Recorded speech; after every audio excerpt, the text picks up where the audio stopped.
இஃப்தாருக்கு ஒரு சூப்பரான snacks recipe பார்த்துட்டு இருந்தீங்கன்னா மறக்காமல் இந்த வீடியோவை ஃபஸ்ட்டு சேவ் பண்ணி வச்சுட்டு கண்டிப்பாக இந்த ரெசிபியை ட்ரை பண்ணி பாருங்கள். கோன் சமோசா ரொம்பவே டேஸ்ட்டு சூப்பராக இருக்கும். கிட்ஸுக்கெலாம் ரொம்ப பிடிக்கும். வாங்க எப்படி செய்யுதுன்னு பார்த்துடலாம். ஒரு பவுலில் 1 கப் கோதுமை மாவு சேர்த்துக்கோங்க. உங்களுக்கு தேவையான மைதா சேர்த்துக்கோங்க. 1/2 ஸ்பூன் ஓமம், தேவையான அளவு உப்பு சேர்த்துட்டு தண்ணி சேர்த்து சப்பாத்தி மாவு பதத்துக்கு பிசைஞ்சு ரெடி பண்ணி எடுத்து வச்சுக்கோங்க. இப்போ ஸ்டஃபிங்க்கு ரெடி பண்ணிடலாம். 2 வேக வச்ச உருளைக்கிழங்கு, 1 பெரிய வெங்காயம், 1 ஸ்பூன் சில்லி ஃப்ளேக்ஸ், 1 பச்சை மிளகாய், கொஞ்சமாக கொத்தமல்லி, 1 ஸ்பூன் சாட் மசாலா, தேவையான அளவு உப்பு சேர்த்துட்டு நல்லா மிக்ஸ் பண்ணிட்டு எடுத்து வச்சிருங்க.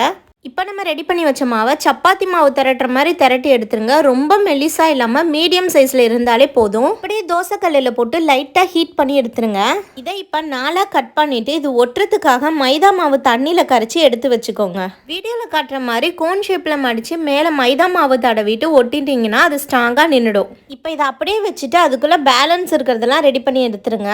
இப்போ பார்த்தீங்கன்னா சூப்பராக கோன் மாதிரி ரெடி ஆகிடுச்சு. இதுக்குள்ளே நம்ம ரெடி பண்ணி வச்ச ஸ்டஃபிங்கை வச்சிடலாம். ஃப்ரை பண்ணும்போது மசாலா வெளியே வராமல் இருக்கிறதுக்கு மேலே மட்டும் மைதாவில் டிப் பண்ணி எடுத்துருங்க. ஆயில் ஹீட் பண்ணிவிட்டு ஃப்ரை பண்ணி எடுத்திங்கன்னா சூப்பரான கோன் சமோசா ரெடி. கண்டிப்பாக இந்த இஃப்தாருக்கு ட்ரை பண்ணி பாருங்கள். இதோட நாளைக்கு பார்க்கலாம். டாடா பாய்.